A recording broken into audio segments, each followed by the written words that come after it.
ಸಾಮಾನ್ಯವಾಗಿ ಸುಮಾರು ಜನ ಸರ್ ನಮಗೆ ಗಂಡು ಮಗು ಆಗಬೇಕು, ಏನು ಮಾಡಬೇಕು, ಏನು ಪರಿಹಾರ ಇದೆ ಅಂತ ಕೇಳ್ತಿರ್ತಾರೆ.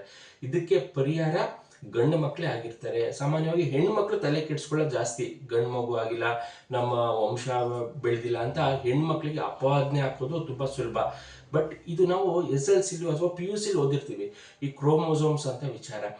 ಹೆಣ್ಮಕ್ಳಲ್ಲಿ XX ಕ್ರೋಮೋಸೋಮ್ಸ್ ಇರುತ್ತೆ, ಗಂಡು ಮಕ್ಕಳಲ್ಲಿ XY ಕ್ರೋಮೋಸೋಮ್ಸ್ ಇರುತ್ತೆ. ಈ ಗಂಡು ಹೆಣ್ಣು ಸೇರಿದಾಗ ಗಂಡು ಮಕ್ಕಳಿಂದ Y ಕ್ರೋಮೋಸೋಮ್ಸ್ ರಿಲೀಸ್ ಆದಾಗ ಮಾತ್ರನೇ ಗಂಡು ಮಕ್ಕಳು ಆಗುವಂಥದ್ದು. ಇದು ಎಲ್ಲರೂ ಓದಿದ್ರು ಕೊನೆಗೆ ಮದುವೆ ನಂತರ ಈ ಅಪವಾದನೆ ಗಂಡು ಮಕ್ಳು ಎತ್ತಿಲ್ಲ ಅನ್ನೋ ಅಪವಾದನೆ ಹೆಣ್ಮಕ್ಳಿಗೆ ಮಾತ್ರ ಆಗ್ತಿರ್ತಾರೆ. ಈಗಲೂ ಸುಮಾರು ಕಡೆ ಇದು ನಡೀತಾನೆ ಇದೆ.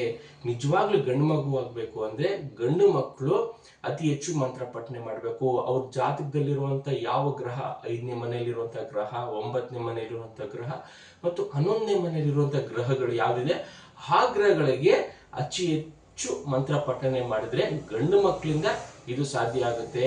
ಸುಮ್ಮನೆ ಹೆಣ್ಣು ಮಕ್ಕಳ ಮೇಲೆ ದೂಷಿಸೋದಾಗ್ಲಿ, ಏನಾದರೂ ಒಂದು ಕೆಟ್ಟ ಮಾತು ಆಡೋದ್ರಿಂದ ಅವರು ಕರ್ಮವನ್ನ ಕಟ್ಕೊಳ್ತಾರೆ. ಈ ಕರ್ಮ 7 ಜನ್ಮಕ್ಕೂ ಇರುತ್ತೆ.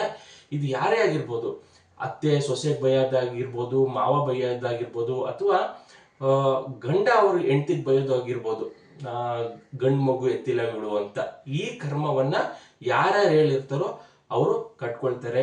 ಗಂಡು ಮಗು ಆಗ್ಬೇಕು ಅಂದ್ರೆ ಗಂಡಸರು ಇಂದನೇ ಇದು ಸಾಧ್ಯ ಆಗಿರುತ್ತೆ. ಕಾಂಬಿನೇಷನ್ಸ್ ಅಲ್ಲಿ ಅವ್ರಿಗೆ Y ರಿಲೀಸ್ ಆಗ್ಬೇಕಾಗತ್ತೆ. ಸೊ ಇದು ತಿಳ್ಕೊಳ್ಳಿ, ನಿಮ್ಮ ಜಾತಕದಲ್ಲಿ ಕಾಂಬಿನೇಷನ್ಸ್ ಅಲ್ಲಿ 5ನೇ ಮನೆ ಮತ್ತೆ 9ನೇ ಮನೆ 11ನೇ ಮನೆ ಯಾವ ಗ್ರಹ ಇದೆ, ಗಂಡು ಮಕ್ಕಳು ಅತಿ ಹೆಚ್ಚು ಮಂತ್ರ ಪಠನೆ ಮಾಡಿ.